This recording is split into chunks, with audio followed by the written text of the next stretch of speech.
Thank you so much. I didn't want to say your name. I wanted to say your name so that the viewers will clearly hear from you and know who you are. Thank you so much. Yes.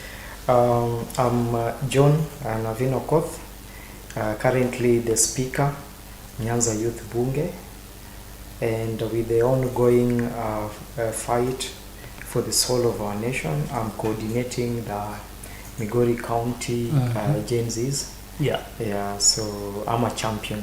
Actually, I'm a champion of the Gen Z's course within Migori County and Nyanza at large.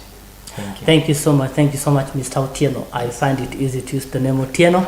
My dear viewers, remember you can send a comment or ask a question, and you can leave both comments and questions on BTV Kenya, that is on YouTube page, or you can go to Facebook page Blackman TV and leave a question and also send a comment. We are very much happy for your viewership, and we really value so much. Now, in the hot seat today, we want to begin with what the president just did today. That's in a span of like 3 hours now from then. So far, the president has nominated a total of 21 cabinet secretaries, resulting after he had fired the previous. And we have seen that from the nominees that we have been given by the president, there are some who are retaining their seats and there's some who are coming in. I just want to be brief and give you the list of these nominees so that you get to understand them. Now, number 1, we have National Treasury, John Mbadi. We have Youth Affairs, Creative and Economy and Sports, that is Kipchumba Murkomen. Cooperative and MSME Development, Wycliffe Oparanya. We have also on the list, we also have from Oparanya, we go to Gender, Culture, Arts and Heritage, Stella Soilangat. Tourism and Wildlife, Rebecca Miano. Energy and Petroleum, Opio Wandai. Public Service, Justin Muturi. Investments, Trade and Industry, that is Salim Vria. We have Labor and Social Protection, Alfred Mutua. We have Mining and Blue Economy, Asan Joho. Ministry for Interior and National Administration, Kithure Kindiki. We have Ministry of Health, Deborah Mulongo Baraza. We have Ministry of Environment, Climate Change and Forestry, Aden Duale. We also have from Aden Duale, we have number 14, Ministry of Roads and Transport, Davis Churchill. We have Ministry for Water, Sanitation and Irrigation, Eric Muga. Ministry of Education, Julius Migosi. Ministry of Land, Public Works, Housing and Urban Development, Alice Wahome. Ministry of Agriculture and Livestock, Dr. Andrew Karanja. Ministry of Information, Communication and Digital Economy, Dr. Margaret Ndungu. And number 21, Ministry of Foreign Affairs and Prime Cabinet Secretary, Musalia Mudavadi. Up to that point, before we go further, what do you say about this nomination that we have seen now for 2 weeks? I don't know. I think it's I'm having a mixed reaction. For one, I'm disappointed because the president said that he had listened to the wave of the Gen Zs. Yes. That he had taken an opportunity to actually understand the real issues that was affecting his government. But then it seems that after a few days, the president has forgotten that people were on the streets, that people were killed because they wanted actual change. Why would the president recycle 2/3 of his own cabinet secretaries that in a live interview he called failures because they had failed him and said that perhaps my cabinet has failed, and he went ahead to heed the call to dismiss all the cabinet secretaries. I don't know what criteria the president actually used to try and recycle 2/3. And out of these 2/3, I don't see a youth. Now, in your definition, who is a youth? We have. If you say you don't see a youth, who is a youth? The Constitution of Kenya actually outlines who a youth is. Basically, a youth is a young man who is below 35 years of age. But my real disappointment is, why would the president recycle 2/3 of the very people that Kenyans went to the street to demonstrate? I'll take you back. Where did these demos start from? Now, before we get there, you just said that you are disappointed that the president has not brought youths on board. But we have a nominee, that is Eric Mureithi, for water, sanitation and irrigation. He is 32 years old, and according to the constitution, what you've just said is that a youth is somebody below the age of 35. We see Eric Mureithi Muga here. So my question is, why not put Eric Mureithi, who is a youth, in the Department of Youth? Why put Kipchumba Murkomen, the man who actually ignited the revolution that we saw in Kenya? Is that not mockery of the struggle that we've been undertaking? Now, having said that, let me walk you through the profile of Eric Mureithi. Eric Mureithi is a civil engineer and water resource enthusiast who has over 8 years experience in the field of water. Mureithi has worked as an assistant project engineer at Water and Sanitation Development and Kimiwasco, and also is a design engineer at Kenya Town Sustainable and Water and Supply Sanitation Program. The same Eric is a bachelor, a degree holder in civic and construction engineering from University of Nairobi, and has a master in civil engineering, that is option water resources, from the same institution. And he also specialized in operations and management of engineering project, water, hydraulic modeling, design of water and water network, as well as is also water treatment plants and other structure. So, to answer your question, the president deemed fit that with the experience that Eric has, he fits in the docket of water, sanitation and irrigation. I think that is a mockery of the youth. Why would the president just choose one youth in an entire slot of 21 and decide to recycle? I need you to get my point. Why do we recycle the old guards? So the president wants to throw a bone, or he wants to dangle a carrot with one appointment, and then at the same time he's bringing back about 10 incompetent CSS that he actually dismissed. That is the real issue that we should be talking about.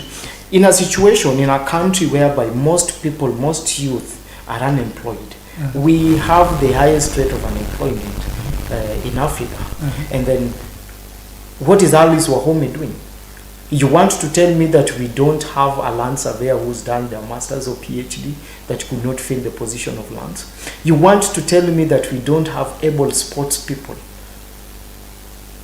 who've actually experienced the real athlete life that could not be tapped to head the Ministry of Youth and Sport? Instead we are bringing Kipchumba Murkomen, a man whose lavish lifestyle actually ignited the revolution. The mockery that the president is trying to show the youth of this nation is beyond anything else I've ever seen. This is a man who said, I've listened. Appointing one youth who actually was a political aide to a former minister is not enough. We have qualified youths who are able and had the capability to fill some of these positions. So we have to agree that up to this point, President... We cannot agree that bringing in a PA of a former minister to occupy position for that minister is actually a win for the Kenyan youth. That is mockery. Is he a youth? or is not a youth? No, I think you're not getting my point. My point is this. My point is this. How many positions do we have? We have cabinet. We have 21. Yes. How many people have the president recycled? You see, let us look this at a political angle. You can't tell me that youths are crying about unemployment, and then you decide to choose a PA of a former minister, and then you want me to believe, as a man who's been on the road, that is a win for the Kenyan youth. One out of 20. The question we were addressing, it is not satisfactory. It is not satisfactory. You know, from your point, from the point that you brought on this desk, you said the president has not appointed a youth. Actually, you gave a definition. What I'm saying, I think you're not getting my point. My point is this: Kenyan youth are talking about unemployment. So you want to sit where you are because I believe that you are youth. Yes. That the president will end up mandamano. Because for me, I was there. Yes. I've suffered a lot since day one. And I can tell you that the lives of those youths which were lost cannot be compensated by being given a single youth who is affiliated to a politician. That is a concept that I cannot agree as a youth leader, who is a representative of the youth, who knows the issue of unemployment, that simply giving one youth a position out of 20 positions should be a win for youth, so that we clap that, you know what, the president has appointed a youth. You can look at the social media platforms. You want to tell me that the youth said that Eric, because we've gotten Eric Murithi, now youths are satisfied. The president showed us mockery. The least the president could have done was to introduce even 5 more youth to cabinet positions in response to the youth demand, in response to empathy. He ought to have rewarded the youth more rather than recycling. That should be the main thing, because there is no single day we can ever celebrate a 1% achievement, not even you. Now, that brings me to the next question. What is missing in the Ruto's new cabinet? Ruto's cabinet, first, I'm a Luo, and I said this when the issue of dialogue first came out, that to my fellow youth, the political class has failed us. I told you that the very day the issue of dialogue started coming out, I made it very clear that it is the same old political class that was going to regroup. They were the same people who are going to take these cabinet positions and not the youth. And it has come to pass. And I still insist that this cabinet, even though it is trying to create a narrative that we have a government of national unity, something which I predicted some time back, I don't think this is going to satisfy the youth or the nation who are grieved by the mismanagement of this nation by the Kenya Kwanza government. The face of this cabinet, by reintroducing close to 10 former CSs, is a test of bad faith. It is a mockery. And so this is not what we as the Kenyan youth expected, because we believe that this country has enough sober, smart, intelligent, dedicated, patriotic Kenyans who could fill some of these positions that the former CSS were brought back into. And that's why I've asked you the question: what is missing in this new cabinet? That is what I'm saying. Yes. It is not what about is missing. It is about what this cabinet represents. It is a mockery. We appreciate the new faces that are coming in, and I would like to say something. I wish Honorable Mbadi well. I wish Honorable Wandai well, because okay, they're from the Luo community. At least Luos would say they could see some flags moving down to Nyandiwa and probably in Siaya.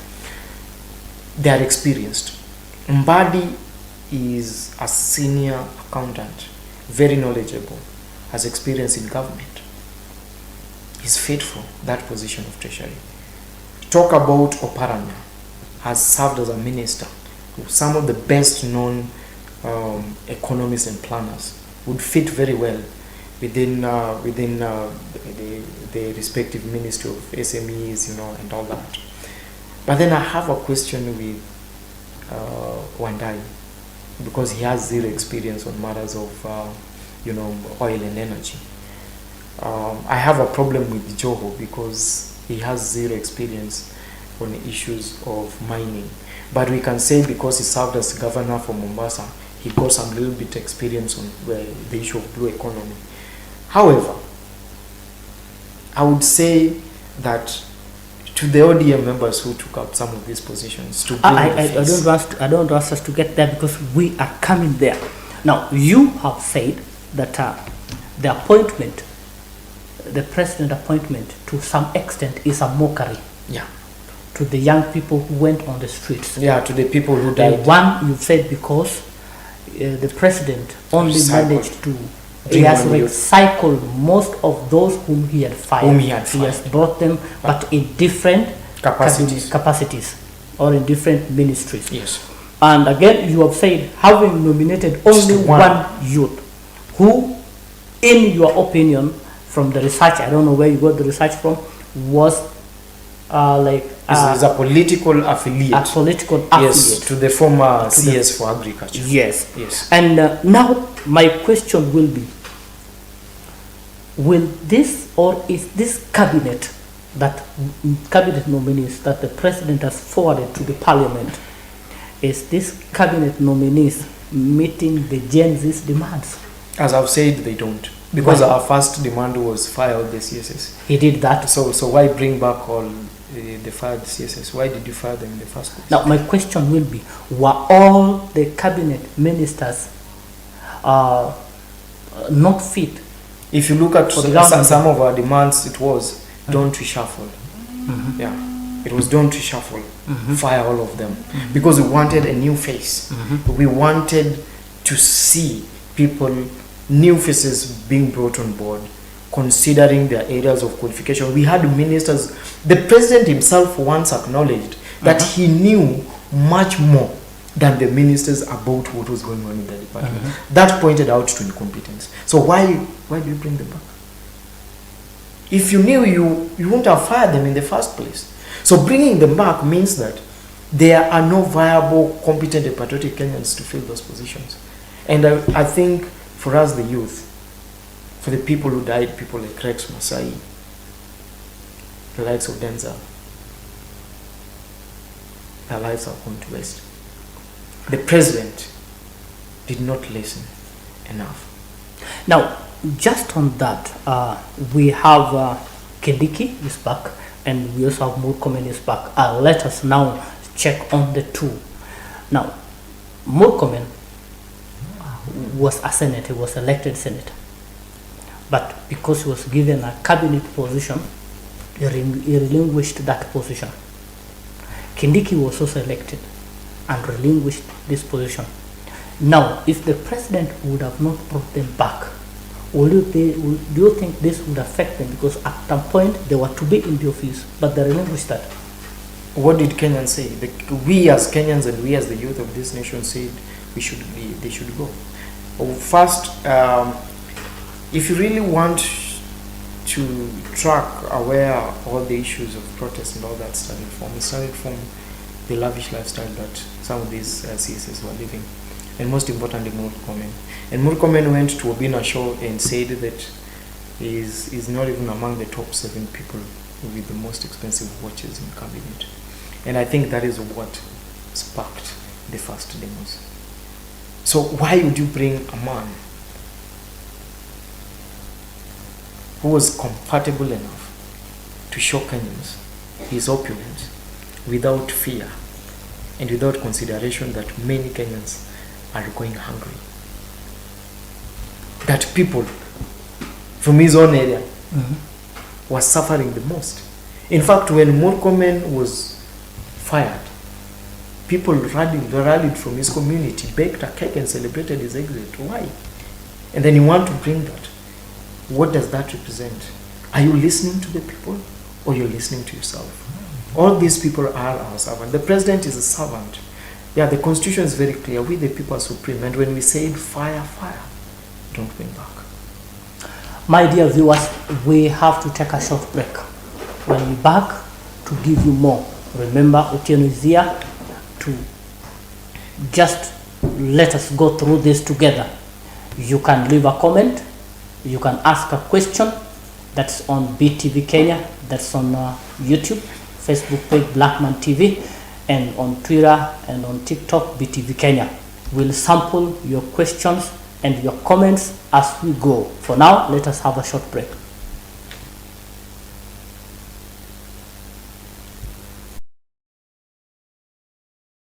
Shirts, hoodies, pens, letterheads, business cards, envelopes, receipt books, brochures, flyers, posters, calendars, magazines, wedding cards, plastic ID cards, funeral programs, and many more.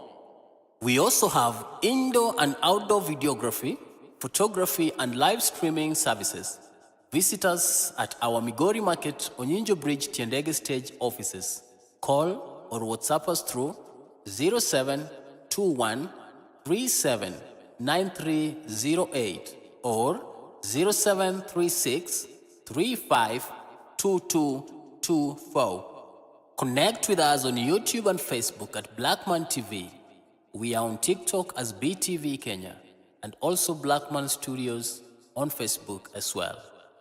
Blackman Digital Graphics, quality you can trust. Welcome to Blackman Digital Graphics. We offer design, printing and branding services using large format printing, offset and digital printing.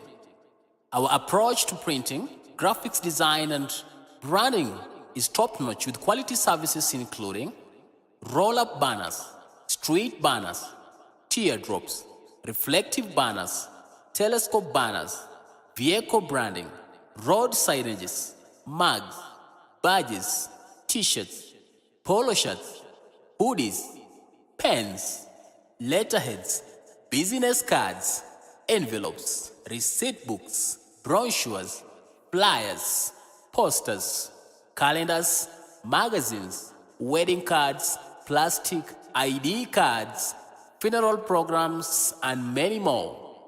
We also have indoor and outdoor videography, photography, and live streaming services. Visit us at our Migori Market, Onyinjo Bridge, Tiendege Stage offices. Call or WhatsApp us through 0721 37 9308 or 0736 35 2224. Connect with us on YouTube and Facebook at Blackman TV. We are on TikTok as BTV Kenya and also Blackman Studios on Facebook as well. Blackman Digital Graphics, quality you can trust. Welcome to Blackman Digital Graphics. We offer design, printing and branding services using large format printing, offset and digital printing. Our approach to printing, graphics design and branding is top-notch with quality services including roll-up banners, street banners, teardrops, reflective banners, telescope banners, vehicle branding, road signages, mugs, badges, t-shirts, polo shirts, hoodies, pens, letterheads, business cards, envelopes, receipt books, brochures, flyers, posters, calendars, magazines, wedding cards, plastic ID cards, funeral programs, and many more. We also have indoor and outdoor videography, photography, and live streaming services. Visit us at our Migori Market, Onyinjo Bridge, Tiendege Stage offices. Call or WhatsApp us through 0721 37 9308 or 0736 35 2224. Connect with us on YouTube and Facebook at Blackman TV. We are on TikTok as BTV Kenya and also Blackman Studios on Facebook as well. Blackman Digital Graphics, quality you can trust. Welcome to Blackman Digital Graphics. Welcome back, my dear viewers, on Hot Seat, only here at BTV Kenya. We have been discussing about the face of the new cabinet that the president has nominated to be scrutinized by the National Assembly. And in case you had missed, we have Mr. Otieno with us here, and we have discussed quite, but moving on, Mr. Otieno, looking at the new cabinet, the face of the new cabinet, could we say that this is a scheme for President Ruto for 2027 elections? I think what we are witnessing is President Ruto being Ruto. One, we all know that President Ruto rewards loyalty. And despite our pressure, he's still insistent on some of his friends getting back into those positions. But then we've all seen for some time now that there is some discord between president and president. And so from a political perspective, the only person who could give the president some form of confidence or breathing space was by bringing in the opposition into government. So what we are witnessing is actually a handshake 2.0, but not in a way that we had seen the first handshake. What these people are doing is, we all know that Baba is angling for the AU chairperson, and then there is also an aspect that is coming out that the deputy president wants to create some form of division with the Mount Kenya voting base. And so we saw that the president has been very keen on the votes from Western and Nyanza and also the Coast region. And that is why you've seen he's brought in Joe on board, but also has decided to retain Samuel Mvuria, you know, was the former CS for mining and blue economy, because he wants the coast votes. He knows that if he gets the coast votes, he rewarded Musalia Mudavadi and Wetangula, and now he's brought in Oparanya, and those are what we call the kingpins of the Western region. And then he's also dangled a few carrots for the people of Luo Nyanza, in addition to, you see, Raymond Omolo is there. So actually, this is a political decision, because the president wants to change his attention from Mount Kenya towards, building a rapport with Western and Nyanza, in the hope that that would be able to see him carry the day in 2027. The reason I'm asking this, because looking at the nominees, now the president, to some extent, he already had Western Kenya in the basket. Not really, not fully. To some extent, yes. But by bringing in Wycliffe Oparanya, now having Musalia Mudavadi, having Moses Wetangula, and having now Wycliffe Oparanya, to some extent, now he is able to control the whole of Western Kenya. And when we move to Nyanza now, already we have the two. That is, in case the nominees are successful. Now we have the Mbadi, and we also have Wanai, and of course Raymond Omolo. The Luo people now feel like, now we are part of this. So to some extent, with Baba leaving and he's having his foot in Nyanza, that is in Luo Nyanza, he'll be able to grab a chunk in case Baba does not go. Now, looking at this analysis, now moving back to Coast, where already he also rooting himself in.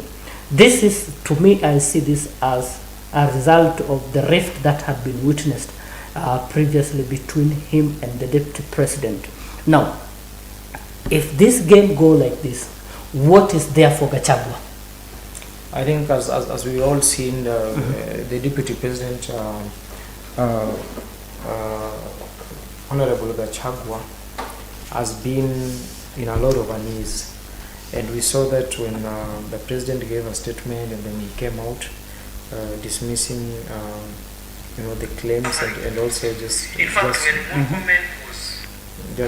trying to complicate things a bit by calling out Nordin Haji as the director for NIS for failing to to detect this revolution prior. I think what is left for Gachagua is he has to put his house together. The first thing that he'll have to do following this appointment is he'll have to get his own party, because there was no party for him. So the first thing he'll have to do is get a party, register a party, or become a party leader. And after that, he's going to try and mobilize his Watu wa Mulima, to his side, to just try and put pressure on William Ruto. End game of this entire thing is that Ruto is a political schemer, and I think he's 2 steps ahead of Gachagua, and this might spell the end of Gachagua's political career journey. Yeah. You had mentioned earlier about the ODM.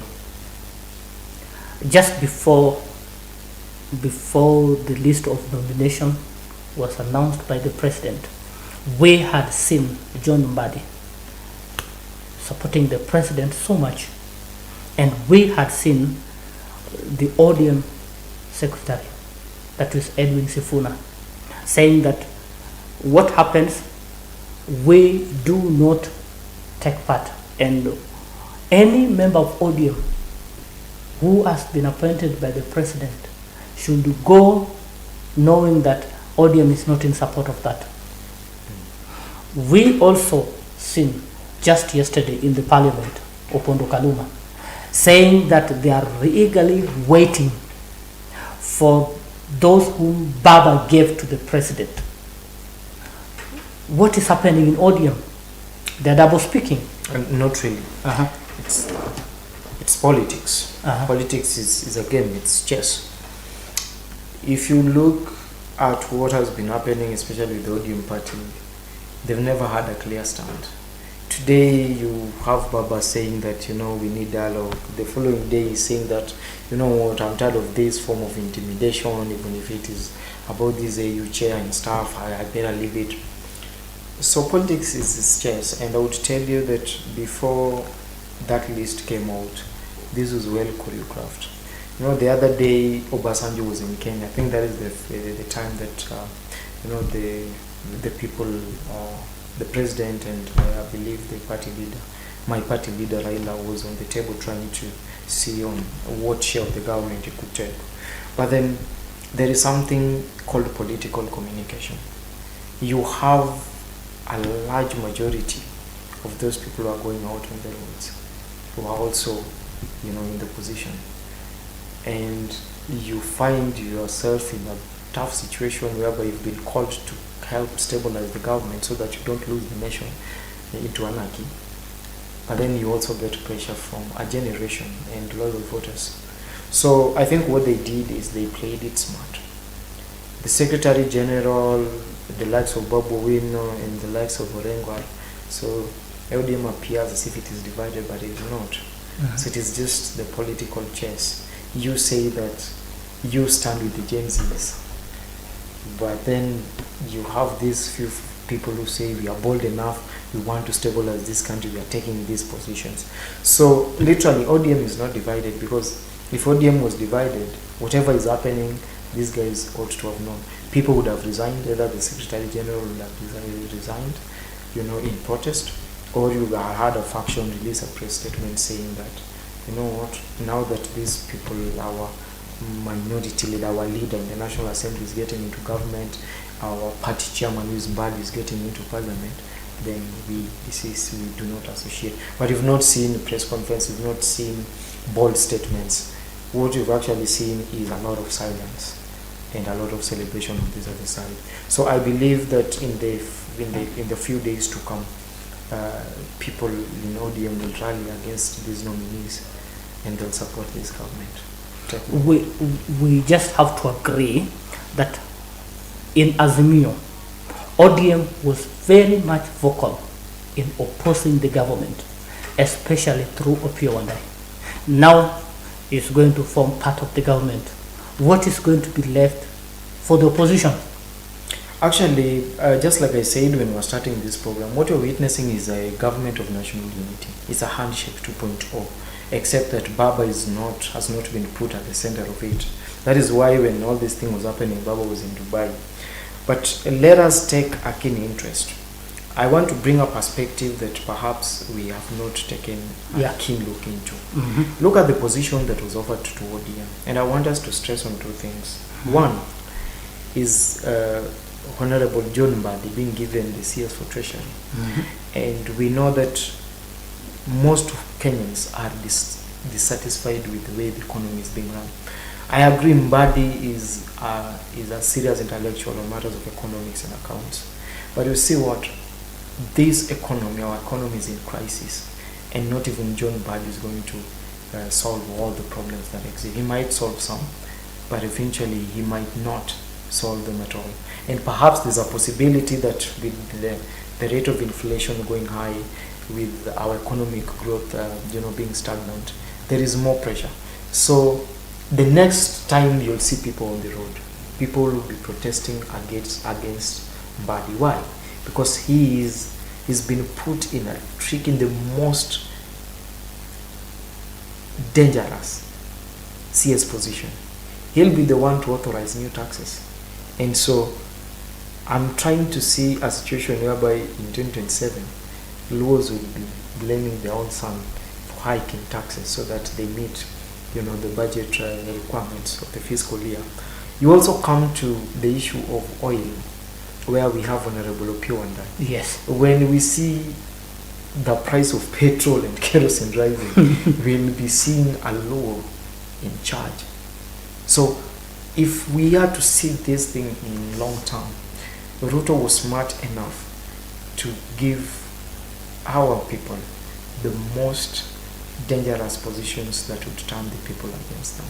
So that is in the long run. And I can tell you that things are not going to get easier. Things are going to get tougher. So as far as opposition is concerned, very little. Perhaps we'll see Kalonzo come together with Martha Karua and Jeremiah Kioni, and maybe if things work out they might join Gachagua, but for now that's not so. For now we'll see the opposition in terms of Kalonzo, Martha Karua, Jeremiah Kioni. But ODM is not going to be in the opposition, they're already in government. Now, having brought the perspective of looking at the long run of the key positions that the Luo have been nominated. Now, having also listened to Professor Manyora and other political analysts saying that Raila should trade carefully. Very. Because this is a way of him being smeared. It's a trap. And this is a way of his end game. That is, he started well, he has been moving in the right direction, taken a good course, but right now is ending badly. Is this likely what we expect to see come 2027? Trust me, because right now if you do a polling, we have this new generation of young people who do not recognize what Raila did in 1992, in the 1990s. These are people who saw their parents struggle, but things were cheaper. They come into adulthood and realize that how tough this life is. It is not as they were seeing it. They do not recognize the struggles of the past. You tell them about independence, it doesn't make sense.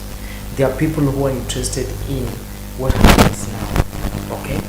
And that is going to be the largest voting bloc come 2027.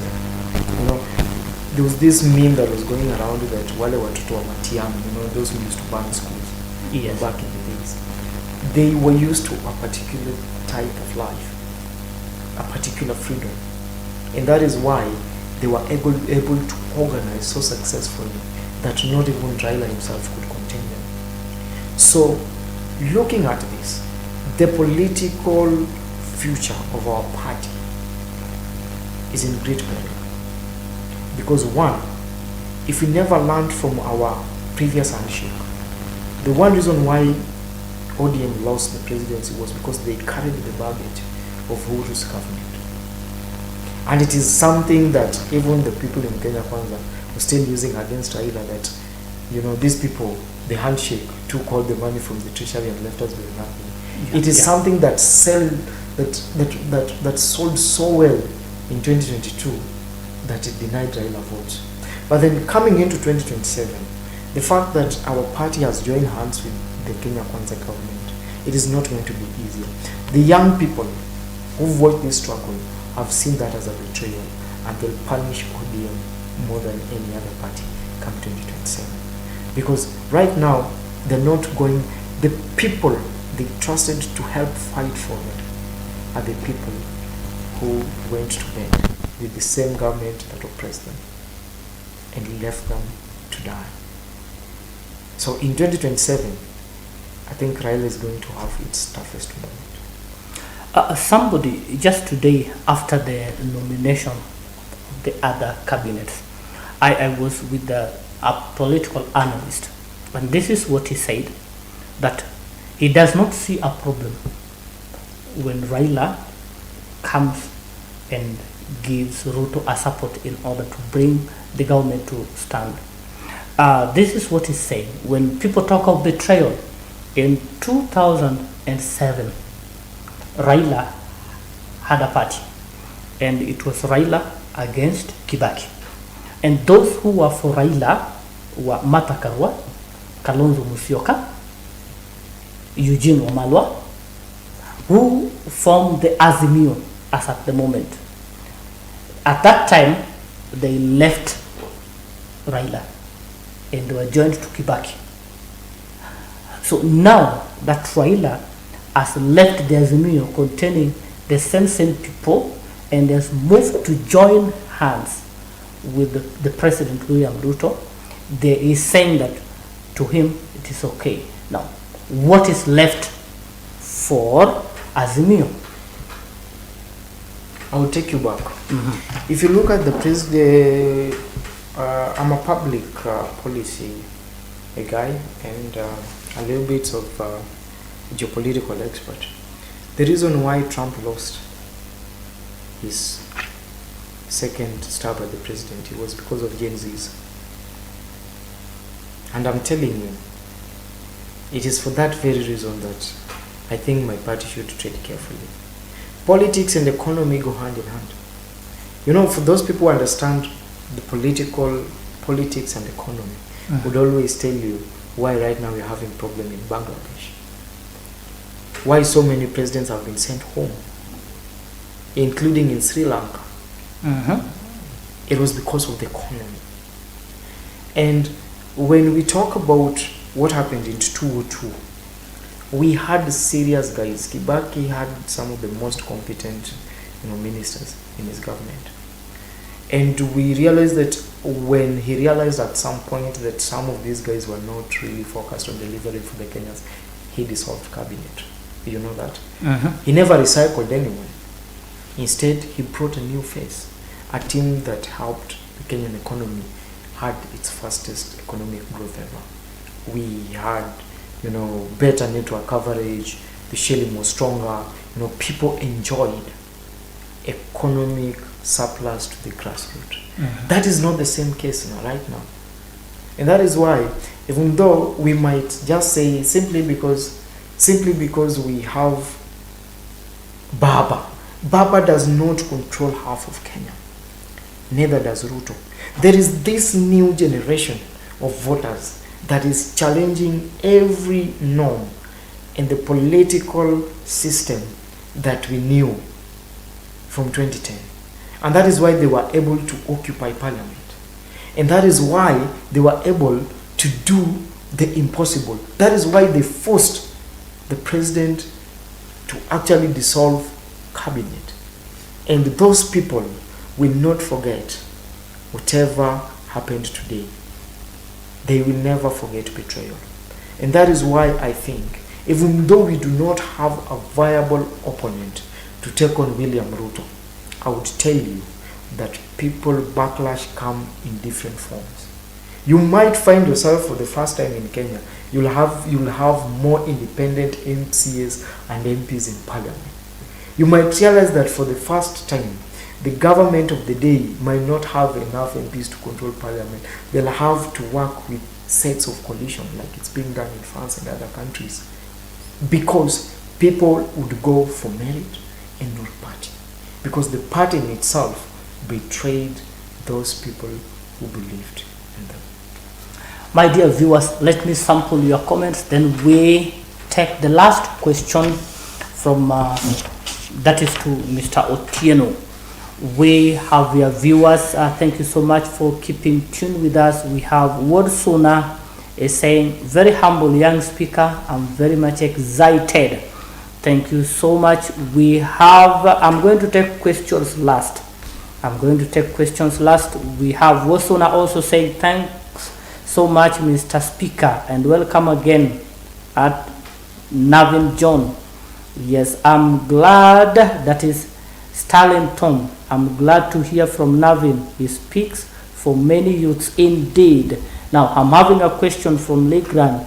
Was the cabinet dissolved or dismissed? I think both terms can work. Yeah, it depends with who taught you English.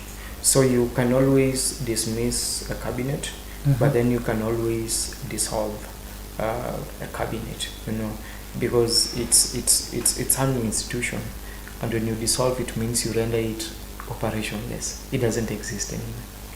Now, Navin, yes, let's take this scenario. The president, I believe at some point he had learned his mistakes. I believe at some point. Then he comes back, brings the new cabinet in place, although some are just reshuffled. Then, by good luck, things work out for him. Things turn out to what Kenyans never expected, that is for the good of Kenyans. Do you think there will be still the slogan, Ruto must go? I think the slogan Ruto must go is something that is going to stay alive until 2027. And simply because the president did a tactical mistake by bringing back the new cabinet secretary. Actually, the reason why we saw that demos was simply because he brought in, the people who, Kenyans had said, these people are not competent. How I wish the president was brilliant enough to bring in a new face like Kibaki did. Otherwise, these same people that we keep on seeing here, you see the like of Murkomen, perhaps they would be told that you need to tone down, buy a Casio watch, don't buy an expensive watch, don't get opulence and arrogance, please tone it down. But you see, the real issue here is the competence. Is the real competence of these people. When you dismissed a cabinet simply because even you as the president, you said on national TV, they do not live up to the standard. That I know a lot in your department than you. That pointed out to competence. You don't recycle competence. When you recycle competence, you sign your own certificate of failure. And that is what the president did. We can have people like Mbadi, but Mbadi is one man. He cannot run the entire economy, of this nation. You can bring in Opio and I, hoping that it's going to lower the price of diesel and kerosene. But you see, the political economy will not allow them to do that, because one, we've scared away investors. Who is going to come to invest in Kenya at a time when even the ambassador himself flew and left the country? The US ambassador flew. What are you going to do at a time when we have been hiking taxes and driving businesses and investors out of this country? What is going to improve in a situation whereby the government cannot create not enough employment for its people? Instead, it's exporting youth to people who've done degrees and masters to go to Saudi Arabia and be dishwashers and house helps. That is not a country that is going to prosper. What Kenyans needed was a fresh start. Give us a fresh cabinet. Give us people who are competent, not people like Murkomen. Murkomen is a failure. He failed the people of this nation. You see, you want to talk about, bringing somebody like, what is Duale going to do in the Ministry of Environment and Forestry? Honestly speaking, what does he know about climate change action? Or his job is good to know, we are targeting, planting 10 million trees a year. Is Duale really in his position? What is his expertise? What is he going to do as the CS? What is Chuya going to do in the Ministry of Defense? Does she knows what an M16 is? Does she knows the military doctrine? Has she ever served? You want to tell me that there were no able ex-soldiers who understood the real issues at the Department of Defense that could propel this country forward? You want to tell me that we never had a real expert on issues of agriculture to bring on board? You want to tell me that the Ministry of Education belonged to Kisii County, and that is why you had to get a running mate of the former CS to come on board? Those are puppets. Those are people who are not coming out here to help Kenyans. Those are people who are there to serve their own interest and also to get rewarded for their political loyalty to the president. This, mark my words, because I now be coming back to this studio, this is the worst cabinet that has ever been. I want to ask you the last question. That is there hope left for President Ruto come 2027? Don't answer that. Let me give you just a brief of some of the nominees that the president has put high money to gather information on round 5. Now, we have Dr. Deborah Mulonga Barasa, that is Health Department, is practicing senior medical doctor with more than 15 years experience, having specialized in international medical and infectious disease. Dr. Baraza has worked in health institutions across national, referral, private, and community-based organizations, including the renowned CHAMF, as well as World Health Organization.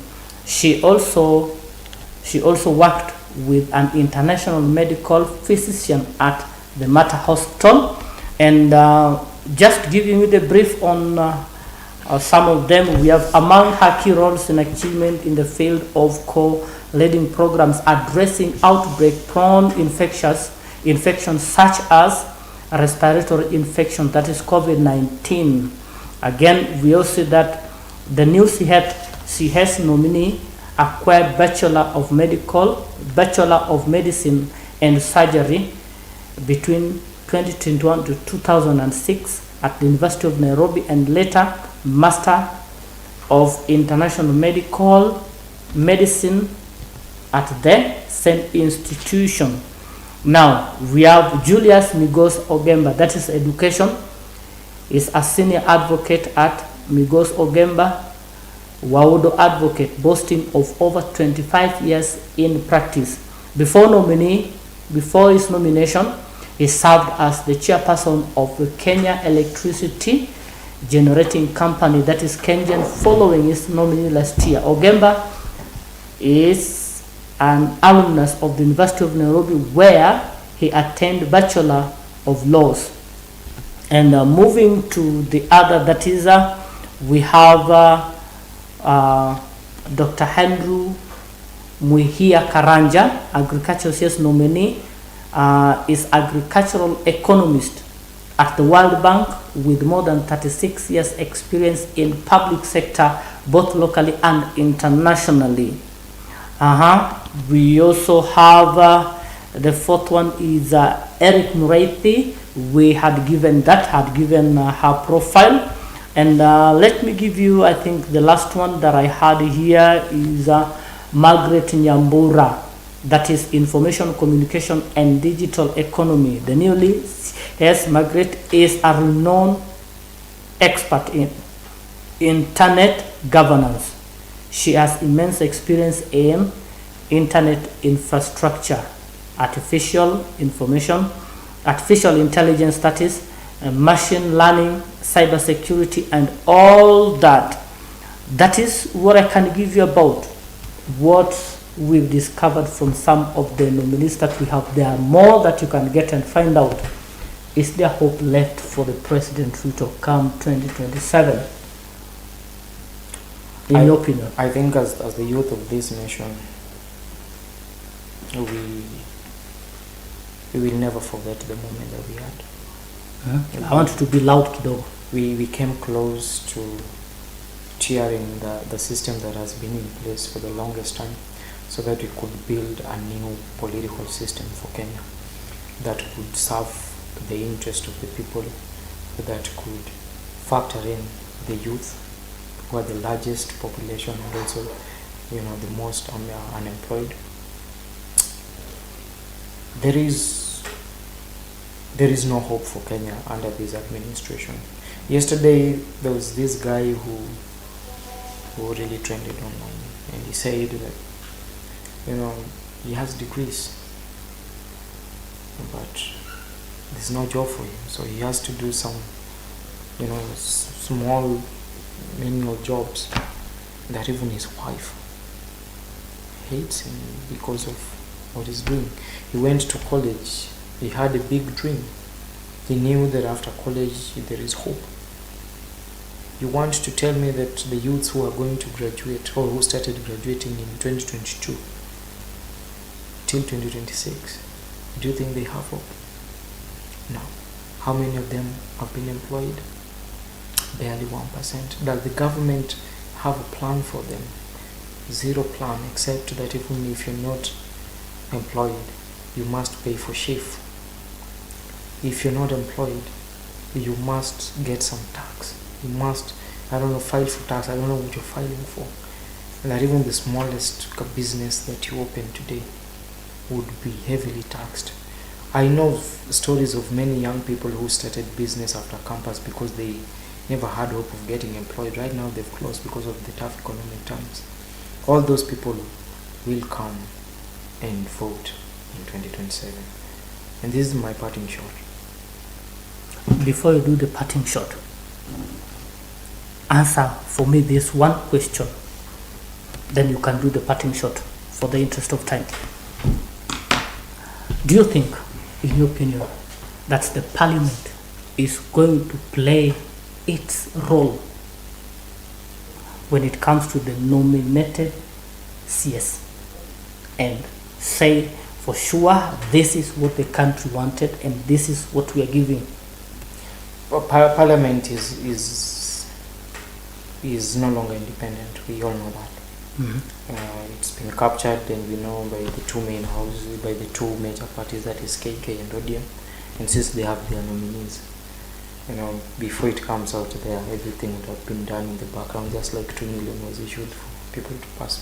So definitely all these nominees are going to pass, a majority of them, at least 90%, I believe most of them are going to pass, because the whips will have to do their job. The majority whip and the minority whip will have to rally their troops behind this team.